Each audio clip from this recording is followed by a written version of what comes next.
Hey, what's up, everybody? Welcome back to season 2 of Conversations in Pop Culture, where I have with me professional wrestler Jessie Nolan, who is legitimately brand new to wrestling. And I mean like 3 matches brand new. So I'm very excited to have you on. And welcome to the show. Thank you very much. Yeah, so I kind of just tipped my hat where I am super excited. You've obviously had a few matches down, and I stated 3, maybe 4 at the most at this point that have been out there. And before we get into all that and start talking about a lot of that, I am really curious how you got into wrestling, because you are so new and you got hopefully a long career ahead of you. Well, yes, I definitely hope so. Oh, sorry. This is Nolan.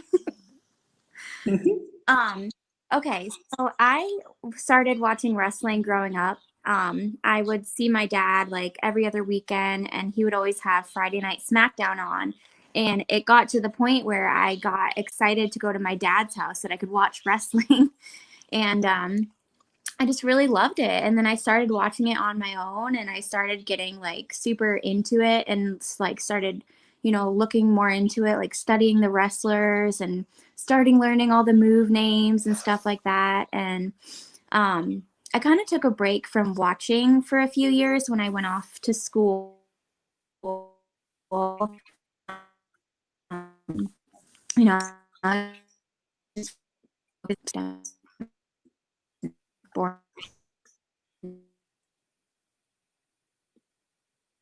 And exactly what I hope we didn't have.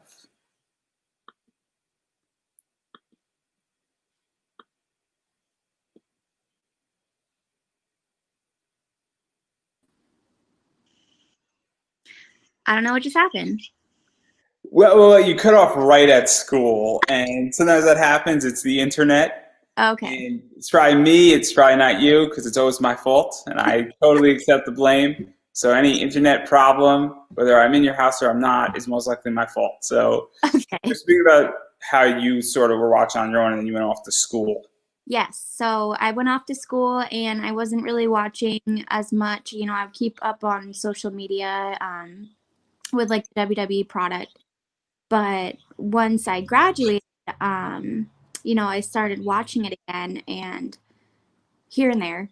And my sister actually started going to indie shows, and she would tell me about these shows, and I'm like, oh, I gotta go sometime. I gotta go sometime.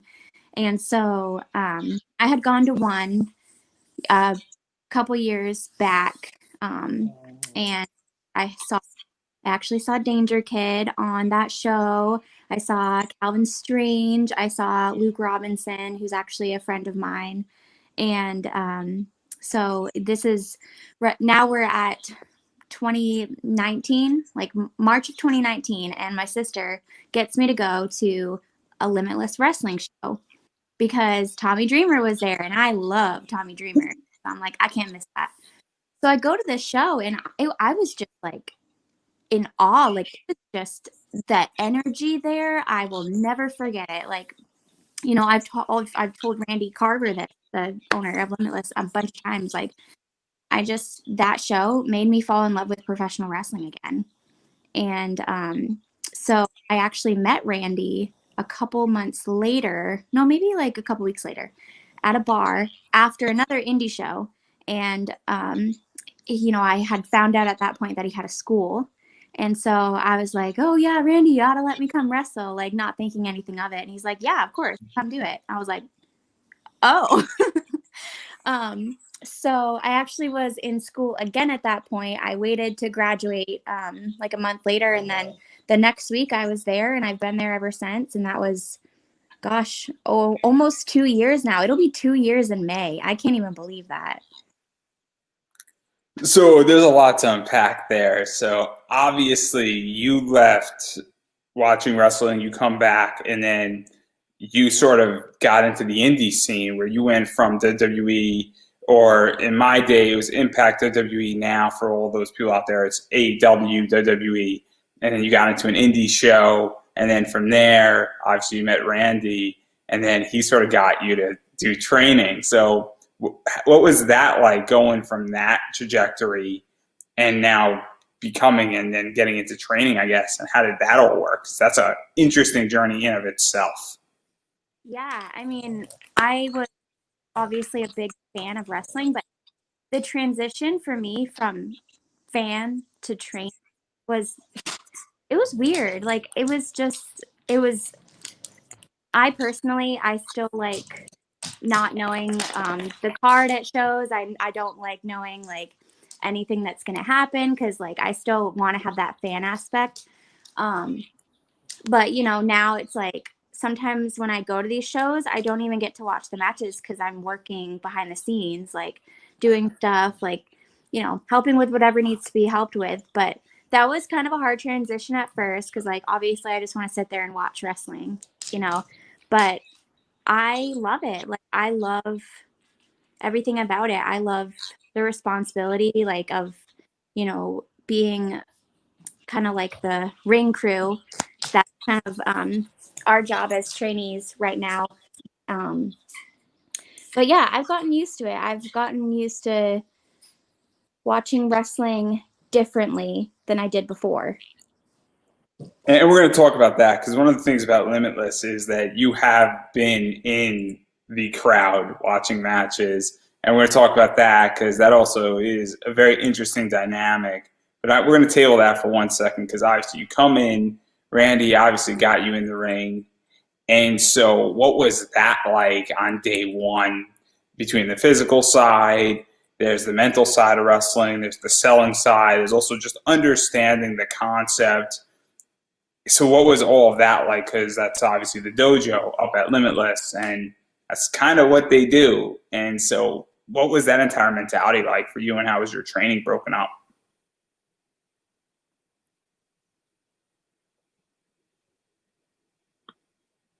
And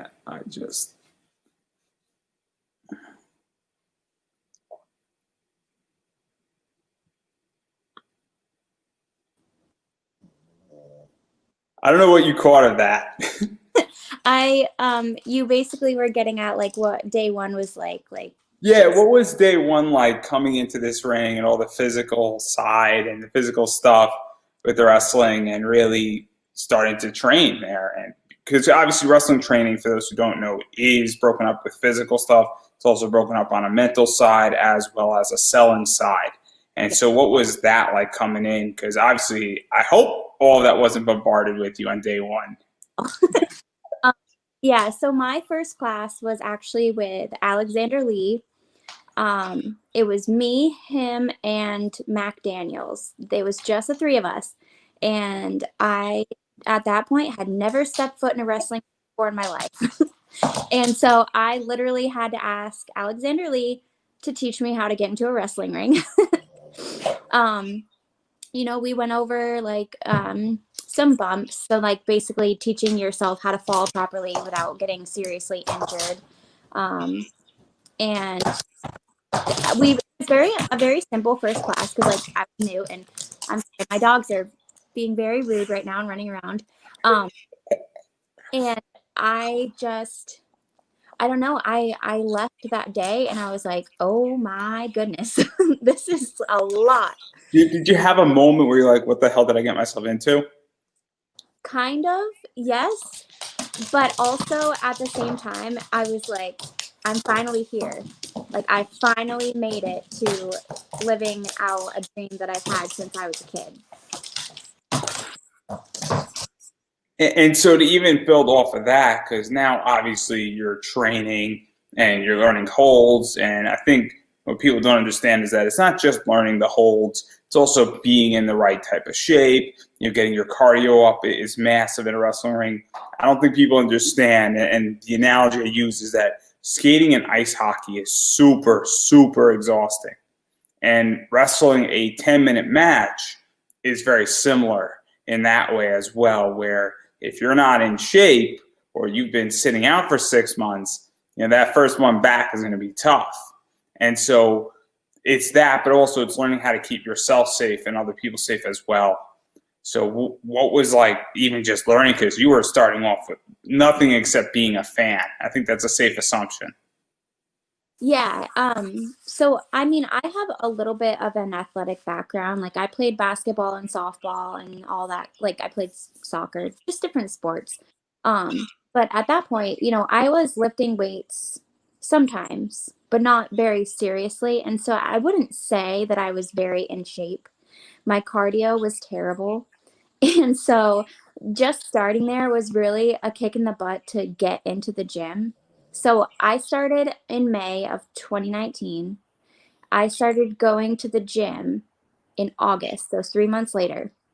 Just from May to like maybe October, it was a huge, huge difference because I was putting in the work outside the ring, and just it made what was happening inside the ring so much easier. And people go into it and they don't realize, like you said, they don't realize how actually physical it is. Like, it is hard work. Ropes hurt. Ropes hurt. They do. They really do. And it's like, there are people who just go in as fans and don't take it seriously. That, like, they just see it as, oh, I can go and try to be a wrestler, and they don't put in the work outside the ring, and then it doesn't work out for them. And so I realized how important it was to start putting in that work. And, it not only makes it easier to wrestle, it also makes it easier on my body because, I'm growing more muscle, and I am, getting my cardio up. So I'm not super, super, super sore every time I, get home from training or have a match or anything like that. You're also building up calluses to some degree as well, and then you're getting, skin tougher. I had Bro Keller on, and he was explaining that to me a few nights ago. And so obviously after a bunch of bumps, your skin gets a little bit tougher also. Yep.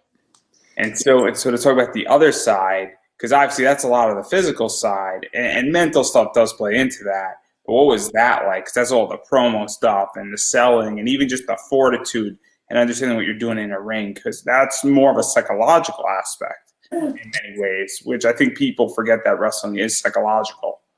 Yeah, absolutely. So I am actually a very shy person, believe it or not. And so actually the mental aspect of it for me.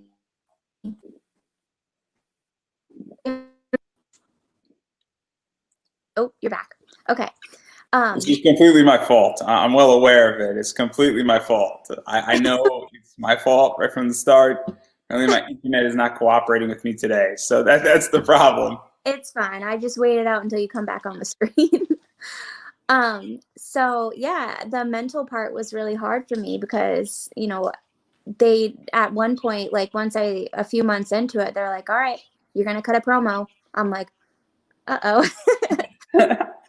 And like, you have to like kind of be a bigger version of yourself when you're in the ring, and you really have to have, be loud and be vocal and be, for me, it's like I always try to be on fire. And it's hard. It's definitely hard, but it's pushed me honestly to have more confidence in myself, just even in my everyday life. Like, I feel like I'm a more confident person. I'm not afraid to, like, kind of speak up a little bit more. And so even that, because obviously that takes a lot of practice too. This is my 200th plus interview. When I started doing this 5 years ago, it was not easy. And it took me about 50 interviews to get really good at this. Yeah. And I'm now inflating my ego purposely. But I digress, where I think I'm above average. I don't think I'm like super great at it. And there's a long journey for me. But the point I'm making is that it takes a while to really get this. And I think that people don't understand with promos and other stuff. And that's hilarious. That obviously it takes time to, learn how to do this. So what was that entire practice like? Because that's very different than just working in a gym, and it's even harder for you, I would imagine, given that you're shy and that it's like, you're in a wrestling ring, and I don't think you face the problem yet where you have to convince a crowd in person, but obviously that's going to be coming sooner rather than later because of COVID. Right. But you still have the internet to deal with. Yeah. So, the biggest thing that has helped me with, being having that aspect of wrestling is, guys, sorry,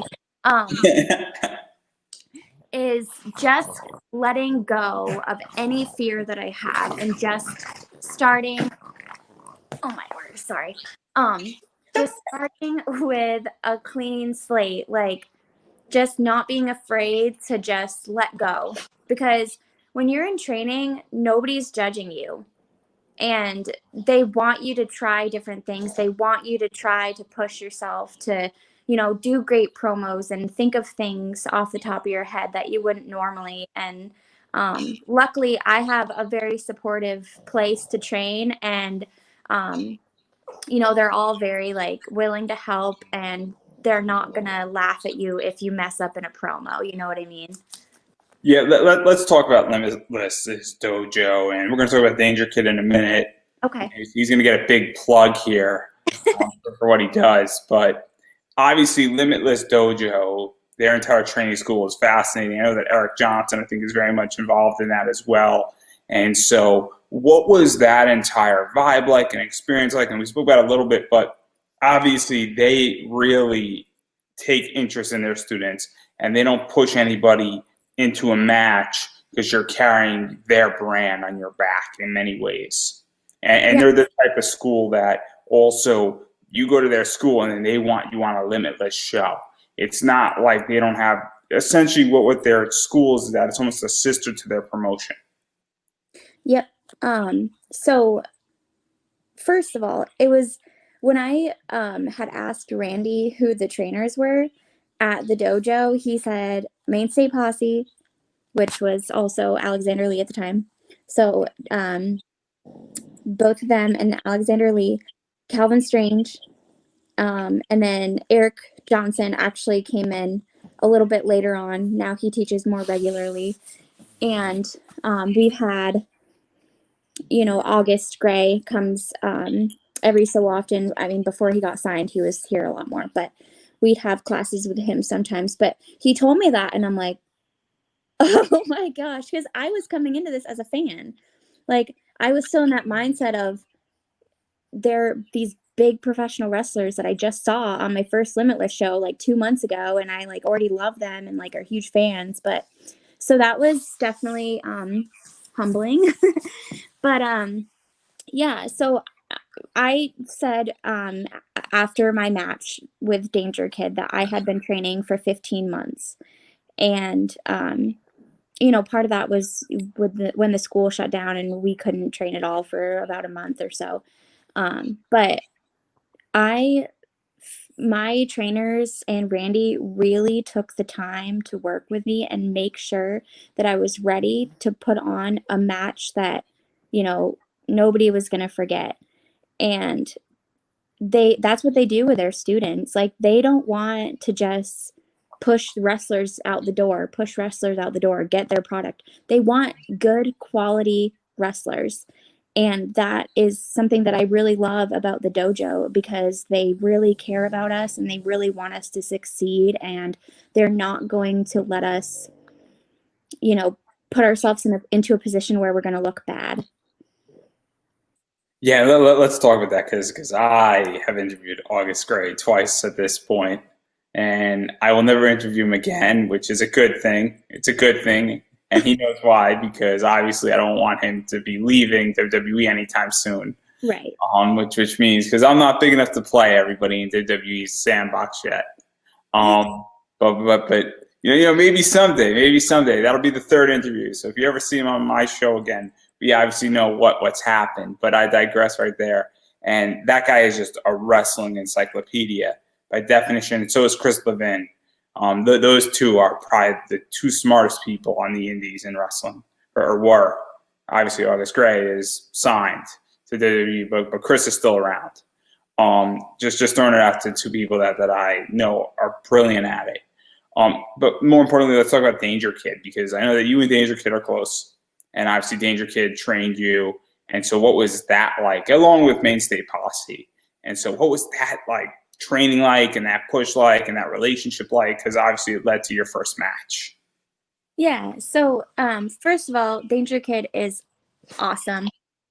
He is You're not paid to say that, right? no, no. I think he's great. He's a really great trainer. He really pushes you to try things that you wouldn't normally try. Same thing with AG. He would do that with me too.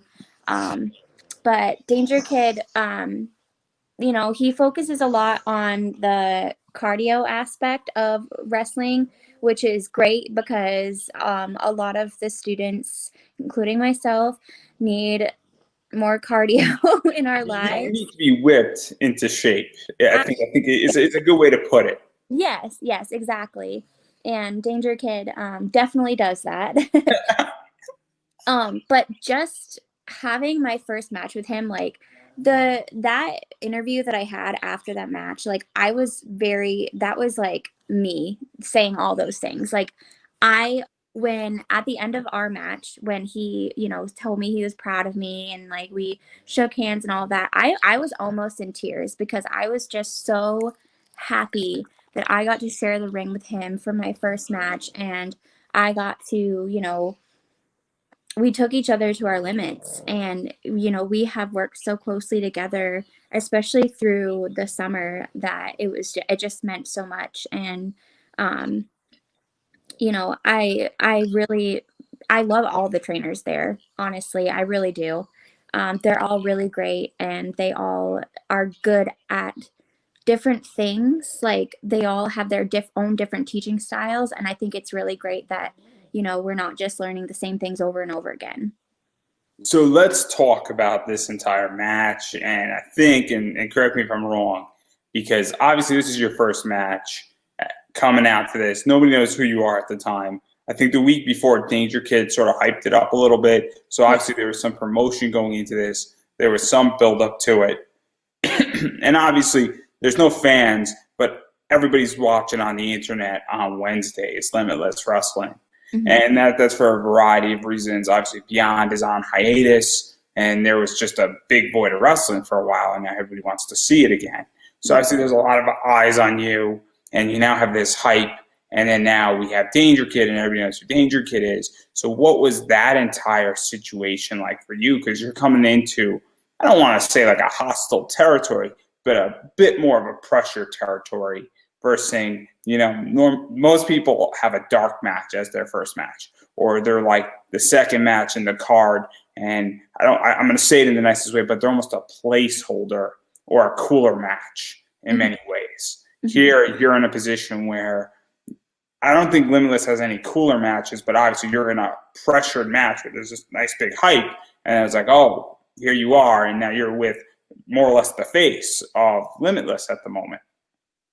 Yeah, I was definitely under a microscope at the time, and it was very, very nerve-wracking because, it was on IWTV, which is one of the main independent wrestling streaming sites, and it was against yeah, it was against Danger, who is a big part of Limitless, a big part of the indie scene. He opens up the show, everybody. He opens up the show. Like, you can't get any bigger. Like, obviously, AG used to open up the show, and then Danger Kid took that because AG got signed, and now Danger Kid opens up season 2. And it's just like, oh, and then you're thrown into this. I mean, how can it not be a high-pressure situation? Yeah. But at the same time, like, it was very nerve-wracking, but also it was very gratifying because they trusted me. My trainers and Randy trusted me to put me in that position. They trusted me to go out there and have a good match with him. They trusted me to, put on a performance that would make them proud. And so I just I'm getting goosebumps just thinking about it. Like, I'm so grateful that I got that opportunity. And that was a huge opportunity for me. Yeah, and I don't think you fully understand it, to be honest, as a fan. And I don't say this to be mean, but obviously most people in their first match want this type of situation. Yeah. because here you have a bunch of people watching it. Now, I don't have Limitless's numbers, but I know that they do very well on Wednesdays. They're in the right time slot. Not to throw over two promotions here, but NXT and AEW come on right after Limitless Wrestling. So Yeah. there's no conflict with that. People love indie wrestling. People tweet at in Limitless all the time. And so obviously this is probably the best launch you could possibly have as an indie star at the moment. And so what was that like? Because a lot of people figured out who you were within legitly one match versus having to do like 30 of them all at once. And so this is a big an accelerant in many ways. Yeah. I don't know. It was I just, would be terrified, just saying. no, when I got in the ring before our match, I was like, this is going to make or break me. Like, there's so many eyes on me. This is really like showing everybody who I am and what I'm made of, like just starting out. And, um, like I said, I'm a very shy person. And so another aspect of wrestling that was really, like, I needed to get used to was all of the exposure. Like I'm a very private person. So let me ask you, and sorry for cutting you off, but were you expecting that exposure? Because it is very different now with the internet and COVID and all that stuff. Where I think, and correct me if I'm wrong, this is my opinion, where now Twitter exposure for wrestlers is bigger than ever. Mm-hmm. And I think that a year and a half ago it was big, but it wasn't bigger than it is now. And it's also significantly more important. And so, were you ready for that exposure? Because that's a whole different game that I don't think they teach you in wrestling school and in your training, and we don't teach it in society in general either. Just to throw that out there.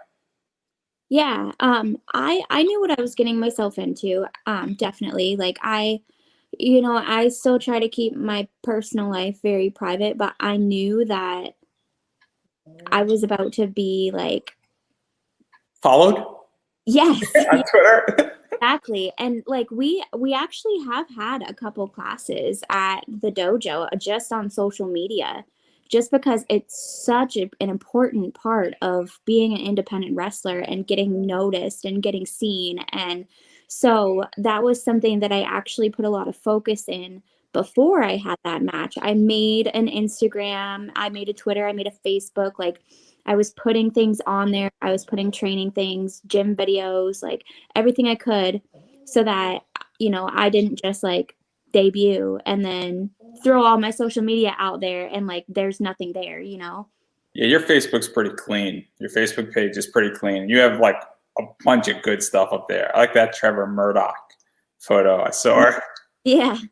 Yep. Just throwing that out there, and it's old school WWE tag team wrestling. Just throwing it out there. I enjoyed him as a tag team wrestler. Not gonna lie, and Yeah. that should date me how old I am. Just throwing that out there. Hey, I watched him as a kid, so So now even going past this, and obviously the match, you're pretty much over at this point. And then in the crowd, though, because Limitless, what they do with their crowds, and I'm really curious how you felt about this, is that they had the entire locker room more or less is now sitting as fans. yep. And so what was that like? Because you're wrestling in front of the locker room. You're in some degree showing off and proving why you belong. I don't know if you viewed it that way, but that's how I view it as a fan, is that when everybody's wrestling in front of each other, they're showing why they belong there and what they can do to everybody else and to the locker room to some degree. And I think it's a nice touch by Limitless, and I don't know if that was their intention or not, or giving more of a fan vibe, but that's how I view it. And obviously your first match is in front of all these other wrestlers. So what was that experience like? Because it's very different than being in front of a bunch of fans who have paid for a ticket.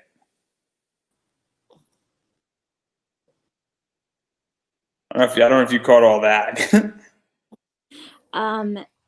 Most of it, yes. I'm just curious, what was your experience like wrestling for what you didn't catch in front of your fellow wrestlers outside? Because that's how Limitless does their shows right now, and I think it's a cool concept. I actually like it a lot. I think it's smart. I think it adds a fun vibe to it. But at the same time, you're also showing why you belong to some degree, is how I view it. Yeah. That definitely put some added pressure on performing well in the match because all my peers were out there, all potential opponents, potential tag team partners. Like, we had a lot of wrestlers on the road, and they were not only around the ring but looking backstage in the changing area. They watch from there too, so you don't see everybody that's actually watching the matches. And but if I think, obviously, I feel good about the situation because I feel like I had a good match, and like I earned. You were over. Stop being humble. You were fucking over. Just stop it. Like, I feel like I earned some respect, and I kind of, you know, I sorry, just say you're over. Just like, I so, gained some Jessie Nolan fans that day. and then so I felt you're over, as I stated. And then what I felt though is that, so you're over in the match, and if you stop there, it would have been great. But then you go back and you do that interview with, I think, Ethan, if I'm correct. Yeah. And then we have this great promo that now you can massively build over, and then you get yourself over again in that backstage interview. And what makes this even better is that you're shy, and obviously we talk about doing good promos, like that happened.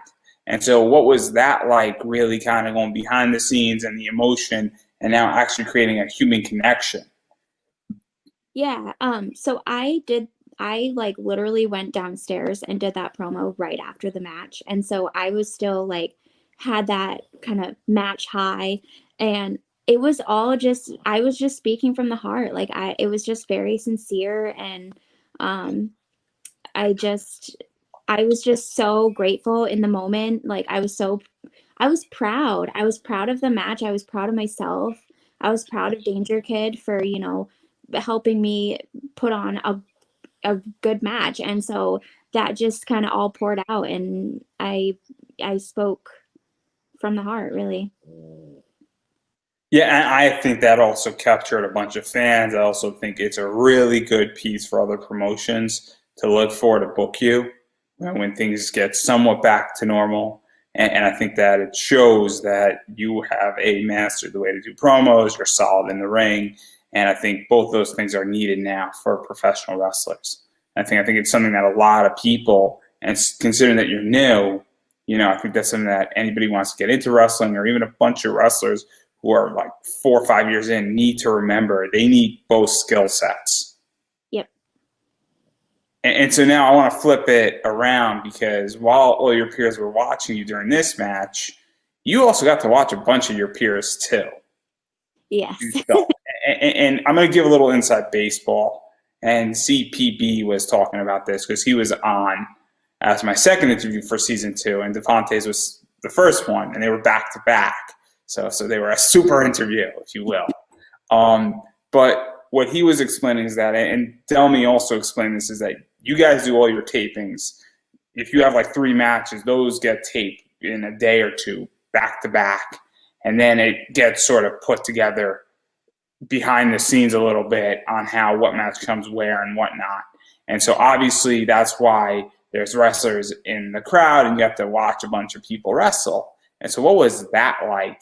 Because I know that you got to watch, Christian Casanova wrestle, and Alec Price who's coming on tomorrow, and a few other people. And obviously you're a new wrestler. And the way I learned is I watch people and I imitate people and I see how they do it. But also it's fun to watch your peers, and you're sort of watching, I guess, an exclusive wrestling show to some degree at the same time too. So like there's 2 things going on, where technically you're working and technically you're learning, but at the same time you're also getting to watch wrestling before the rest of all of us fans on IWTV get to watch it. Yeah, I love that part. It's so much fun. The weekend that we tape, like when you're not in the ring, you're outside the ring just watching wrestling for hours.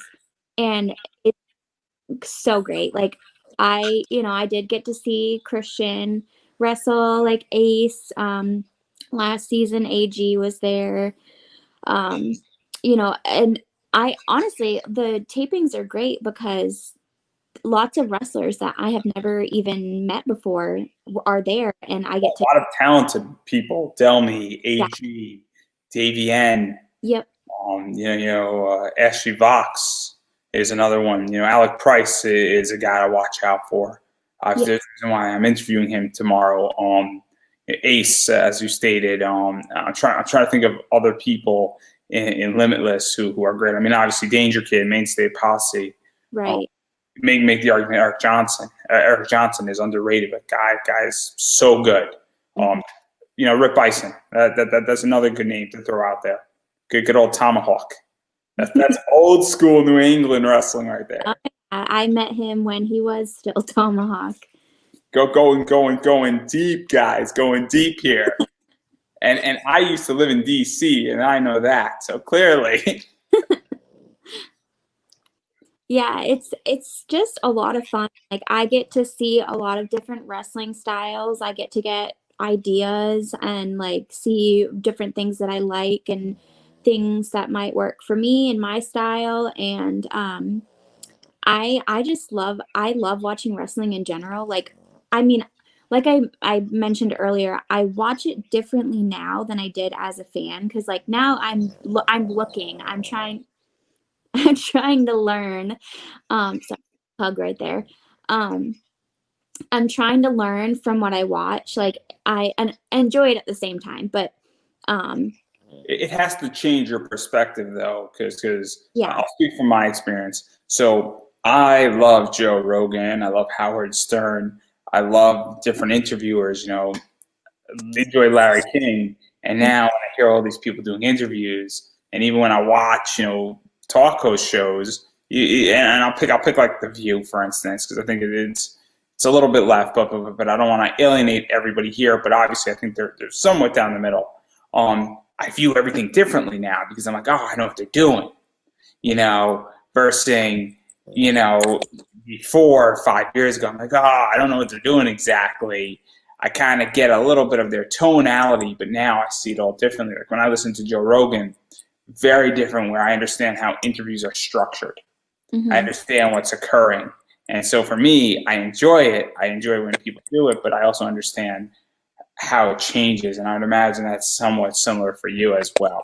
yeah, and it's also very inspiring. Like it inspires me to work harder because I get to see all these amazing wrestlers for hours on end for an entire weekend that I look up to and I respect tremendously.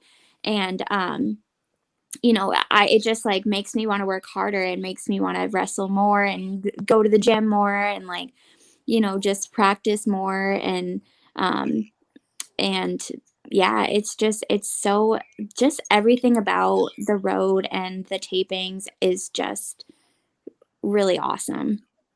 Yeah, let's talk about that because I think two companies that have adapted very well with IWTV, and I think they've saved IWTV, are Limitless Wrestling and ICW No Holds Bar. I think that those are the two companies. Obviously, John Wayne Murdoch is the Independent Wrestler of the Year. That guy is unbelievably good. And I think also Camp Leapfrog, which is occurring right now. For those who are interested in watching me and not watching that, I appreciate your viewership. Um, but I think those three things have adapted extremely well during COVID. And so obviously the road with Limitless, the entire name and that entire concept and what they did with AG and his road all the way up was brilliant in so many ways. And I think they got away with murder. I could tell Limitless won that war versus WWE, and I like both companies still. But I think in many ways it's brilliant, and I think also they're giving a lot of wrestlers opportunity. And so, what is that like for you that you were included in that show for a match? Obviously, we're in season 2. I don't know if season 2 has an end date or just might continue forward, or if we're gonna get, or if they stop and take a month off, we're gonna get a season 3 at some point. So, what has that been like for you? Obviously, having that out there and even having the opportunity to be part of that, because obviously it is a game changer in the middle of a disaster. Yeah. To put it politely, I have another word that's not as polite. Yeah, it's been like, I'm just really thankful. I'm really thankful that I train where I train. I'm really thankful for Randy Carver. Honestly, like, he is a genius when it comes to wrestling, and I'm grateful that he decided to try this out, try something different. I'm grateful that he's so passionate about wrestling that he wanted to do that and wanted to give wrestlers the opportunity to be seen and to, still wrestle even though there's a pandemic going on. Um, Randy is a huge support for the wrestlers that, wrestle for him, not just his students. He always takes people under his wing, and he always tries to give them more and more opportunities. And so, just look at the road, look at all the wrestlers that have been on there. Randy reached out to the majority of them and asked them to be on the taping, and to give them that platform and give them that opportunity. And so it's not something that I take for granted. I have a lot of friends. My best friend actually has been wrestling for, oh gosh, 15 years. And he has never seen an opportunity like that, because it's just it was a different time back then. And so my match on YouTube with Danger Kid, I just checked the other day, and it has 65,000 views. So just that alone, like, with all these wrestlers that are getting these matches and getting these views, they're getting seen and they're getting opportunities that people who have been wrestling for a really long time have never gotten. And so it's just, like I said, I don't take it for granted. I'm very thankful for it. And I think I can speak for probably all the wrestlers that have been at that taping, that they are grateful for that too.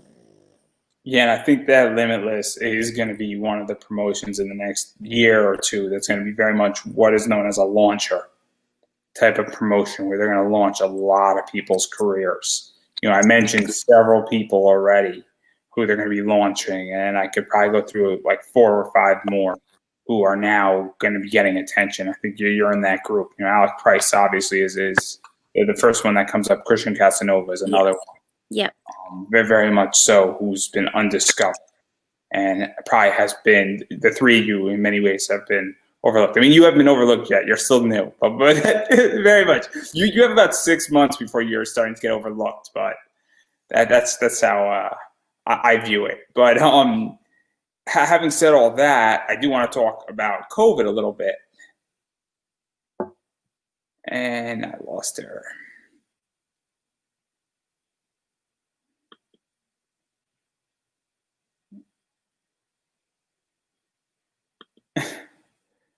And I lost her.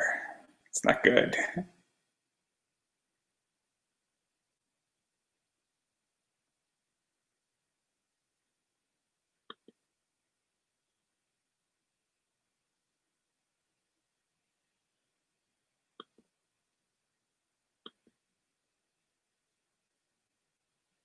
And I'm waiting.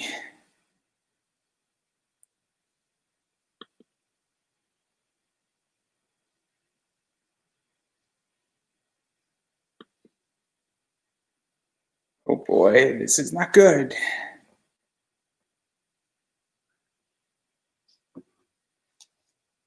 Not good.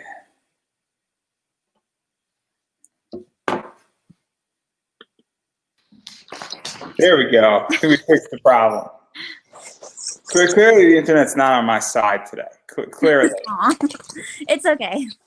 Just as I was saying, I think Limitless in many ways, just to reiterate, is very much going to be a launching for your career and several others But I am curious, and I do want to talk about COVID because I think COVID has been very much a game changer in wrestling. I think Limitless has adapted extremely well, as I mentioned before, and obviously the road with everybody in the crowd and wrestlers in the crowd and doing and taking those risks of not maybe not risks, but taking what is a bad situation and having not fan shows, but still having wrestling and having those pre-tapings has been a big adaptation. So I am curious how COVID has affected you, how it's affected the wrestling business, because you're obviously on the inside and I'm on the outside, and people who watch and listen to this show are, for the most part, on the outside as well. So we all view it differently, what's going on and how it's all working. So I'm curious how it has affected you. Yeah. So one big thing is I definitely would have made my debut long ago, much more in the past than I did. But I think the biggest thing about COVID right now is it's showing who really wants this. Because the people who really want this are still putting in the work. They're not just taking a break just because there's no shows. Like, they're still, and that's one thing that Randy is looking for. The people that he's booking on his tapings are the people he knows want this and are working at it and want to work at it. And it sucks. It really sucks that there's not a lot of shows going on right now. I mean, they're starting to come back, few and far between, and it's just not the same. But, there's that, and there's just the fan aspect. Like, I've wrestled on 2 shows now that have had crowds, and it's just 50 people.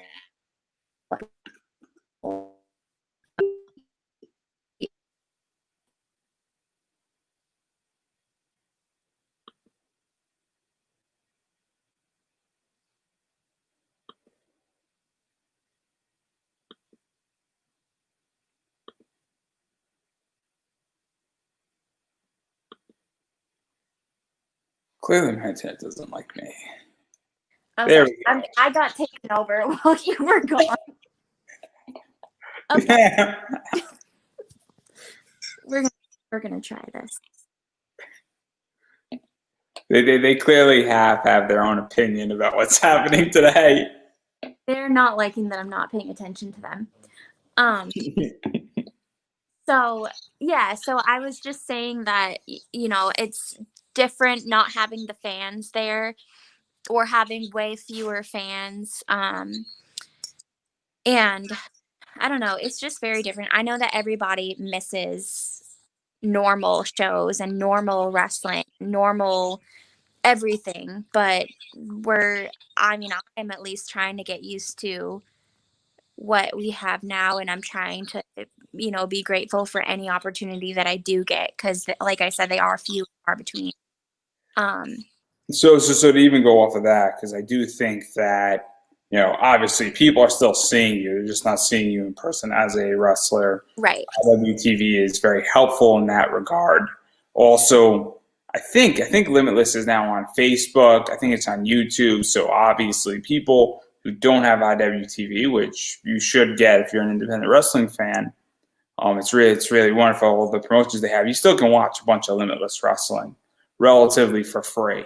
Yep. So I'm throwing that out there. But to even go off of that question too, is that where do you think it's all going? Because obviously we're entering the winter months. COVID is sort of spiking back up. Hopefully, the vaccination is going to roll out and be very successful, and that it's slowly going to be implemented. But I am a very pessimistic person, which means I'm always right. I have a feeling that 2021 is going to look a lot like 2020 did, in that where I think it's going to be a lot of fanless shows. I think there's going to be fewer shows. And I also think that people aren't so willing to jump back into the fire in the next year. And it's nothing against that they don't want to watch wrestling. It's this idea, though, that we're coming out of a pandemic. And I think people are saying, I'm not so ready to be around 100 people or 500 people or 300 people. And I come from the anime world, and I used to go to a lot of anime cons. There's a concept called con crud, meaning that if somebody had the flu, 5,000 people on Tuesday have the flu from that con. And obviously, there's not 20,000 people going to an indie wrestling show, but I think the same concept still exists. So I'm curious, before your dogs take over again, that how do you feel the next year is going to play out? Because I think wrestling's still going to be here. I just think it's going to be, sort of what 2020 looked like, just a little bit better. Yeah. I think I see 2020 as kind of moving forward and kind of repairing all the damage that COVID did to everything. I think that shows will start up again, but it's going to be different. It's not going to be the same as it was before. I think it's going to be a while before it is the same as it was before. I was just watching. I watch a match, or at least so when I go to the gym, I do like 45 minutes of cardio before I lift, and so every cardio, I'm actually watching wrestling, and so I'm seeing all these people in the crowd, and I'm like, wow, it's just I miss that, and so I think that 21 will be us starting to get back to that point slowly but surely. Yeah, and I think that 2022 summer is really when we're going to get like 200-300 people realistically back. And it's, in my opinion, it's not a vaccination problem. It's really just a question of when do fans feel comfortable to return. And then also it's how is, all these indie shows going to be set up? Are there going to be more caps on people? Because is everybody going to be wearing a mask? And all that stuff. And so obviously there's a lot of stuff, in my opinion, that has to be done to restore, fan credibility. Because, the way I view it is that if the wrestlers don't feel comfortable, and a bunch of wrestlers don't feel comfortable already, how can you expect me as a fan to feel comfortable? And vice versa. You as a wrestler, you guys all know each other more or less in the locker room. I'm not saying everybody's, best friends, but when I go to a show, I don't know the person sitting next to me, and I don't know you personally. And right. So you don't know me personally. And there's very few wrestlers who actually know fans personally through a variety of methods. And so it's kind of, how do you, deal with that? And I just think that it's going to take till 2022 with the vaccination rolling out, also the warm weather and things like that. And also this thing is complicated, I think, not to be negative, but I think that I think that applies for all of, entertainment as a whole. And that's why I think streaming is going to get bigger. I really think that. Yeah, definitely. I think at this time, social media is huge. It's really, really big. And like you said, streaming.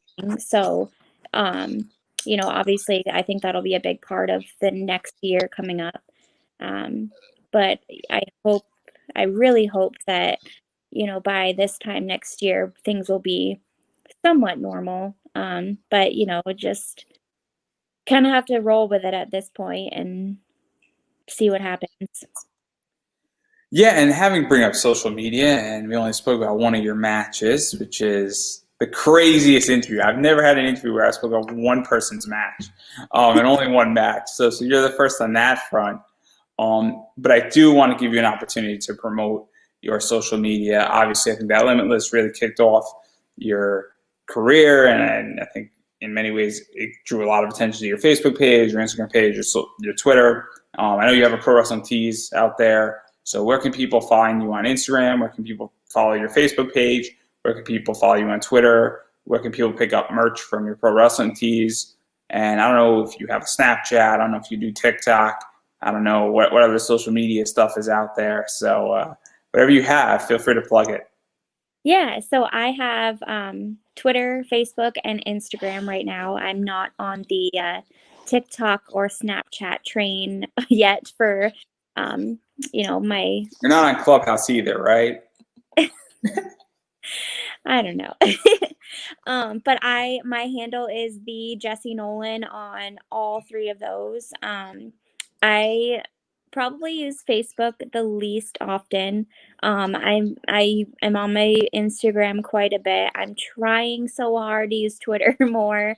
Um, but that's always been not my favorite. It's not I don't have I it's not that I don't like Twitter. It's just like I never know what to tweet. So, um yeah, I mean, I'm definitely going to be trying hard to put more on my social media in the next upcoming year and gain more of a fan base. So, and like you said, I do have a pro wrestling tees store right now. I just have one shirt that I actually really love.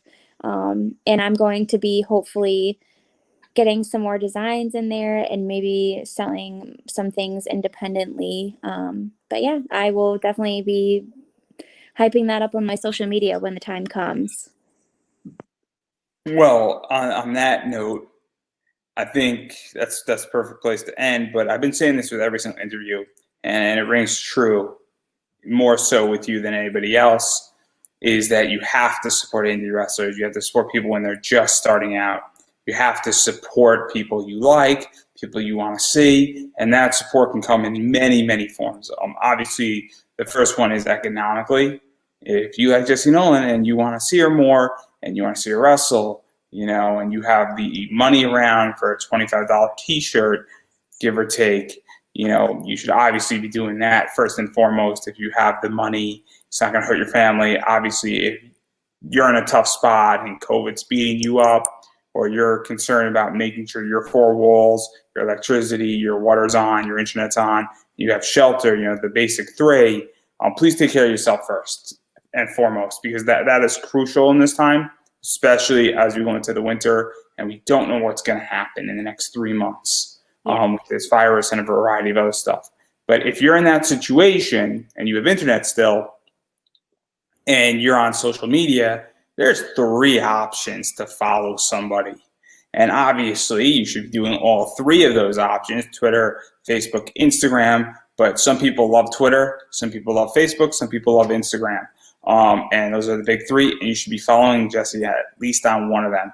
And it doesn't really matter to me which one you follow, but obviously I would prefer, and I'm sure she would prefer, you follow on at least one, because it is super important to support people on social media. And obviously, when I say support, I don't mean just follow.